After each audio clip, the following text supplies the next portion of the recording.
You are now dialed into Investment Research Radio. All material on this program is not to be taken as investment advice and is for informational purposes only. Investment Research Radio interviews the most exciting up-and-coming companies, as well as market commentary from leading analysts and traders.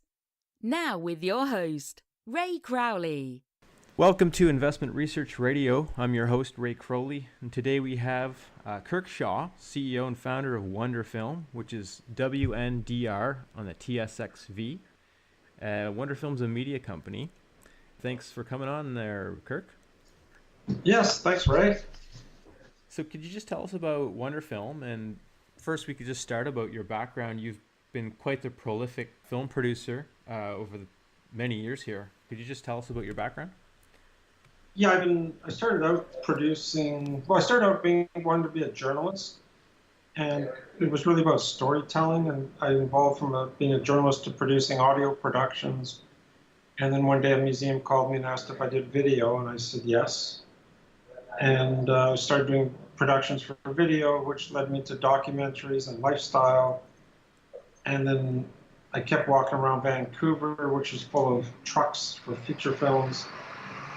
And I just kept thinking, I can do this. And met an associate, James Shavik. Well, he wasn't an associate at the time, but I met James, and who was a film producer already. And I sort of started hanging out with James and learned the business from James.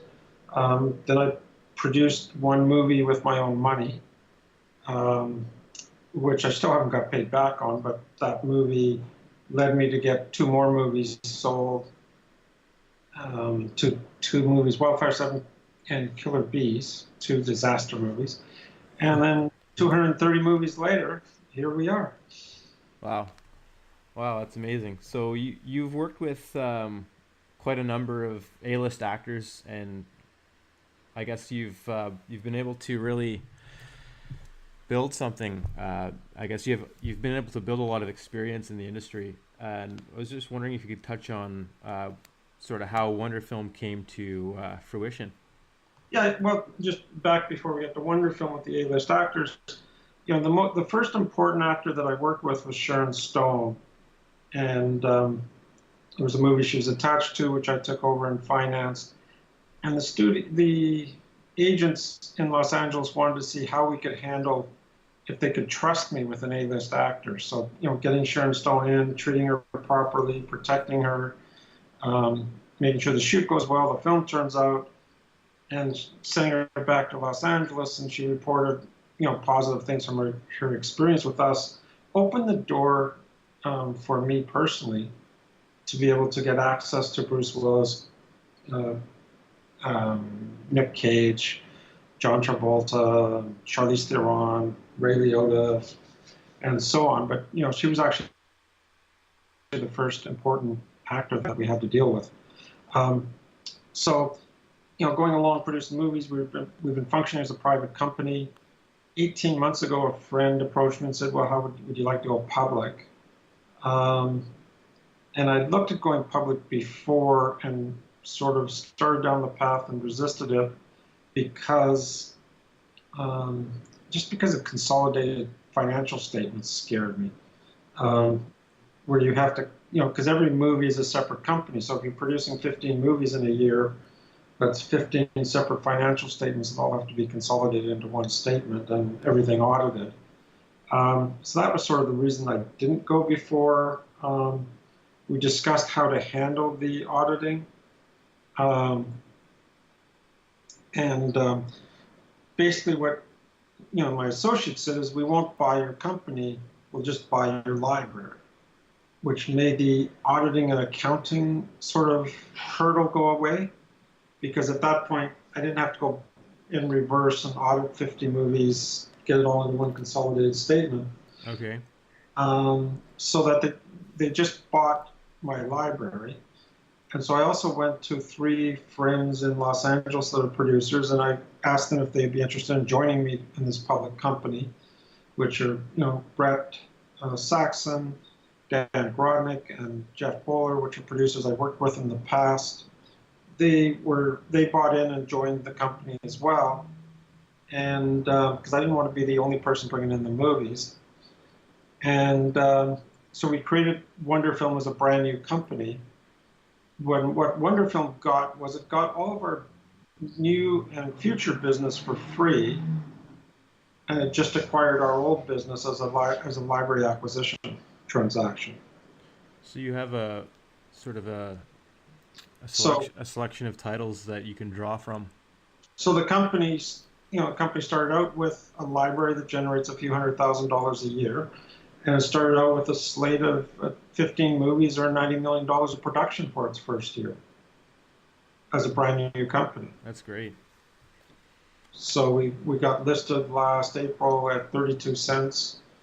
In December, we hit 72 cents. Today, we're hovering around 60 cents, which isn't bad given the pressure on the markets for the last. Yes, I was going to comment on that. Yeah, it's actually holding up quite well considering the uncertainty in the markets. Yeah, so we feel good about that. And you, as far as what you have in the pipeline, could you comment on what you've been working on? Well, we have in post a movie with John Travolta, and we have another movie to do with John Travolta coming up next. The next movie with him is called Sea Trials, which we'll shoot, I think, in April. But we've shot a movie called Moose with him. We have a movie with Nick Cage called Primo, which is also in post. We have a movie with Guy Pearce called Disturbing the Peace in post.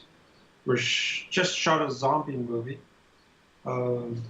which is going to be the replacement for Sci-Fi Channel for Sharknado. It's got all the Sharknado director, actors. Okay. It's called Zombie Tidal Wave. Zombie tidal wave, nice. But so we're continuing along with our slate of 90 million. We're working on the second year slate at the same time, we have some exciting actors, that we've got projects in front of it. So, do you have like a number of films that you're currently taking from script to screen? Yeah, we have. We've shot in the company started last, so it's officially we traded April. So we shot 6 movies between April and the end of December. And we have another 9 movies to shoot from January to June of this year. Already done. That seems just like so much work. How do you manage all that? Obviously you have partners and things, but it sounds like it's so intensive. Yeah, it is. I actually, in 2007 and 2008, I did 35 movies each of those years. Wow, that's amazing. That's really amazing. But we've also announced some acquisitions in December. We're acquiring a Chinese production company. Okay. And we're acquiring a social media company called Grapefly Logic. And we're acquiring an eSports company. So at the end of January, we will be this, much larger company that will have all this integration with an Asian company and integration with our social media company. So it becomes a very different company. Yeah, I was reading up on that. Could you just tell us a bit more on Grapevine and what that is and sort of what your plans are with that? Yeah, Grapevine has the what they call 3.2 billion followers from 100,000 sort of influencers that are part of the Grapevine world. So when Coca-Cola wants to do a campaign to hit teenage girls, they can go to Grapevine, and Grapevine can identify its influencers that appeal to teenage girls, how many followers each of those influencers have, and they can do a campaign for Coca-Cola. Coca-Cola give them $1 million, let's say. They then make that available to the girls that can promote Coca-Cola to their Instagram followers or social media followers. And they take a fee. The influencer gets paid so much money per reach. It's a way for an average person that's a B-level influencer to be able to make a living as an influencer. Yeah. For us, it's a P&A fund that we can market our movies with. So if I'm just finished a zombie movie, but in our zombie movie, we were able to identify 300,000 followers in the Grapevine world, that we would have the ability to start communicating with them when we are developing the script, when we hire the cast, the directors, give them reports when we're shooting, let them in on behind the scenes when we're shooting, let them know when the movie's ready. So it's a big marketing tool for us. Yeah, that sounds very cutting edge. It's the new economy, I guess. Yeah, and I see, let's say 3 to 5 years from now, that we'll finish that zombie movie, and then we will reach out through Grapevine to the followers that are interested in zombie movies, and there'll be a communication with their personal assistant, because in 3 to 5 years, you and I and all of us are going to have personal assistants, no different than Alexa, and the personal assistant could be a robot in your home, and the robot would tell you when you came home from work one day that the zombie movie's ready, when would you like to program it? We could deliver it directly to you through your personal assistant. Yeah, that's good. You've got, not too many people have quite the vision like you have for this company, like a futuristic vision, which is pretty exciting. Yeah, no, it's you'd have to be NBC University, you have to be a conglomerate to be able to do what we're planning to do. So we're going to leapfrog over everybody else in the production business. And so you've been involved with film and financing for a long time. And are you trying to essentially change that? Or are you looking at new strategies and new ways to, I guess, produce film? Yeah, when we started Wonderfilm, we knew that we were relying on sort of old business formulas on how to finance a movie, how to sell a movie, and we knew that we needed to be open to finding a path for the future financial models. It's no more how much the record companies have changed their models in the last 20 years. And the film industry is going to go through the same type of change. Mm-hmm. So we didn't know what we were doing initially last March, but initially I thought it was going to go a different direction in terms of digital media.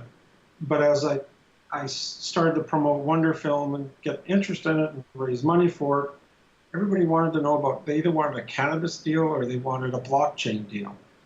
Of course. And I said at the time, we don't fit cannabis, but I started researching blockchain. Yeah. And that's sort of, and in the blockchain world, I realized you could deliver movies with blockchain technology. You could create currencies in that world if you needed to. And it was the study of blockchain that led me to where I am today and to Grapevine acquisition. So it's, in a relatively short period of time, I think I found a path that I believe in. Yeah, and I think I've seen that you had also a partnership with a blockchain company called WeFilm Change Alliance. Is that still on the go, or have you shifted more towards Grapevine? We shifted entirely towards Grapevine. That alliance was part of the learning process. Yes. But as we were researching and learning, so the Grapevine is a real company. It has real revenue. It's Harvard grads that started the company, or MIT grads. It's a technology company. They give us blockchain capability. They give us lots of technology strengths. Yes. Yeah. And you mentioned you had a Chinese acquisition. Is that Does that have to do with that gentleman, Dr. Wu, or is that just more of a partnership? No, it's Bruno Wu is going to become, is going to join the board of the company. He's going to become a significant shareholder. He brings, he's a billionaire Chinese entertainment executive. He gives us access to the Chinese Asian market. He gives us access to funding, and it's an exciting partnership. Yeah. You also, I think, have quite a global vision for the company. I noticed you have a subsidiary in Korea. Could you tell us about that sort of strategy and vision to, I guess, essentially create movies and subsidiaries within the whole Earth? Yes, and I was just came back from Korea, where I was just before Christmas to meet with our partners there. But basically, the old model of movie production, it's really been around since Fox started Fox Studios, is you pre-sell a movie all around the world to each different country. So, for us in the movie Primo with Nicolas Cage, once we've secured Nicolas and the script and the director, we then go to a market where we try to pre-sell the movie. And, it's worth so much money in Germany, so much in France, and we get buyers to buy the movie and give us deposits. And that model is shifting and changing. So what I wanted to build is a constellation of partnerships with strategic partners in each country, which is kind of like an output deal for the country, but it's also a model. So, with our Koreans, we now will retain ownership in Korea for all of our movies. We now can make those movies more valuable in Korea by adding a Korean actor, a Korean director, maybe shooting in Korea, and increase the value of that movie in Korea. So today, if I sell a movie to Korea, I might make $40,000. But if I add elements that are Korean elements that could be an actor that is popular and famous in Korea, and mix that actor with Nicolas Cage or John Travolta, now the movie can have theatrical value in Korea and be worth millions of dollars rather than $40,000. So if I can do that in the UK and Germany, China, then it gives us also a strategy and gives us automatic output deals in each of those countries. That's a great strategy. I like that. I'm super excited about it, actually. I don't think people realize just how much power that gives us, but I'm super excited about that. Could you just comment on the various revenue streams for Wonderfilm? Okay, well, our main revenue stream today is packaging and pre-selling movies. So I made reference to a movie called Primo with Nicolas Cage. So we develop the script, we contract Nicolas, we hire a director, and then we take that as a package and try to pre-sell it to distributors like Lionsgate. So Lionsgate bought that movie in the United States. Then we would have had similar distribution companies buy that movie in every country in the world. So Germany, France, UK, they all have independent distributors in those countries who buy those movies. So Primo would generate $6 million of revenue for the company when we pre-sell it. Then when the movie's finished and delivered, you may get overages from each of those territories if the movie performs well. And each territory only owns the movie for 4 years or 7 years, so the rights come back in 4 or 7 years, and we resell every territory again for additional money, which gives you the value of your library. So initially, Wonderfilm bought 50 movies from my library.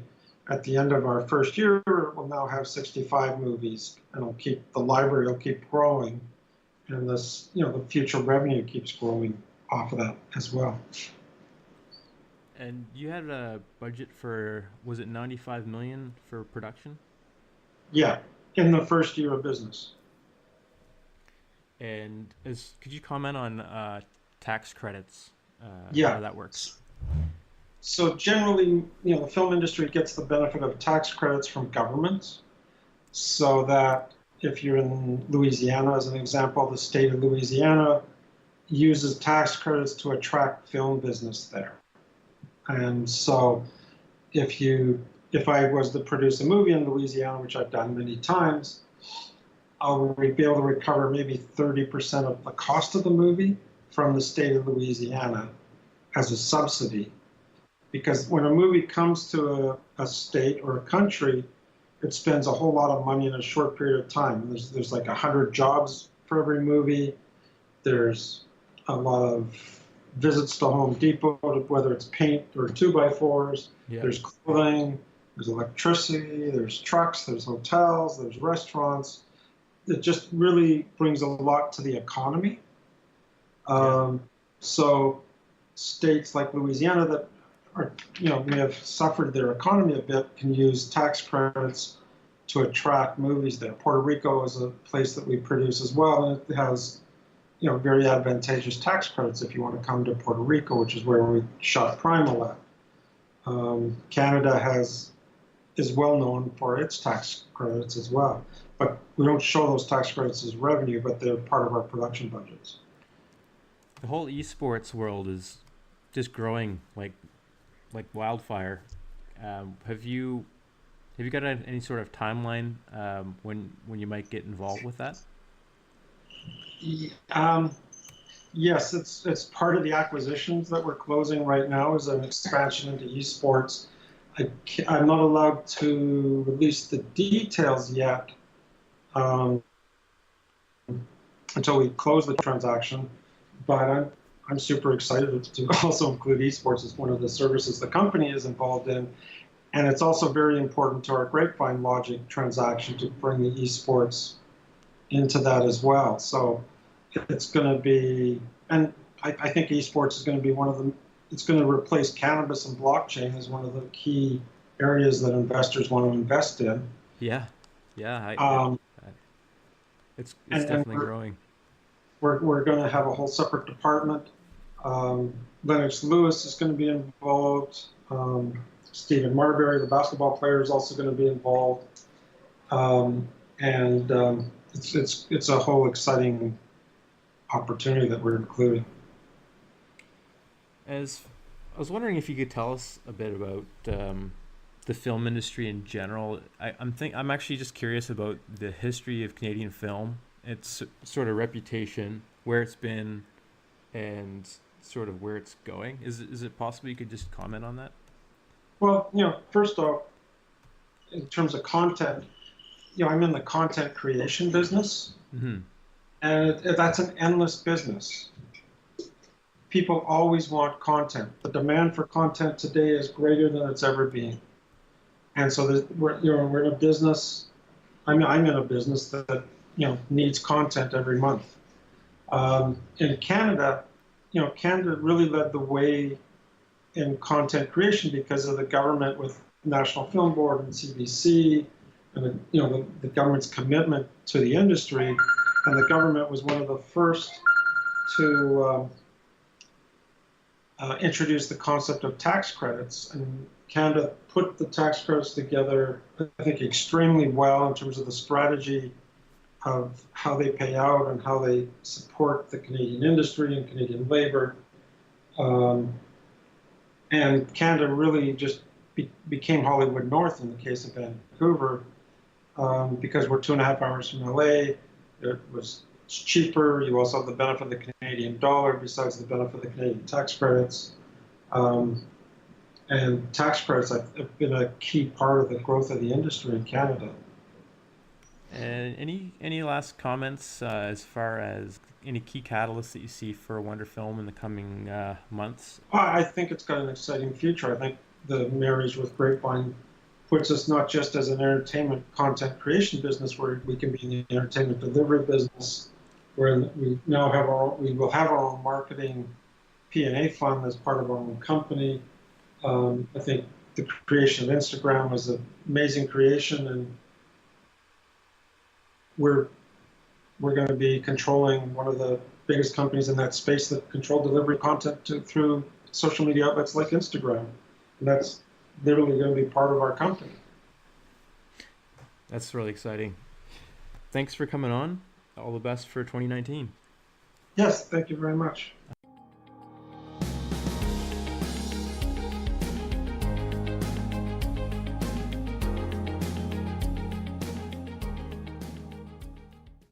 Thank you for tuning into Investment Research Radio. Don't forget to sign up for the regular show and stay informed at investmentresearchradio.com.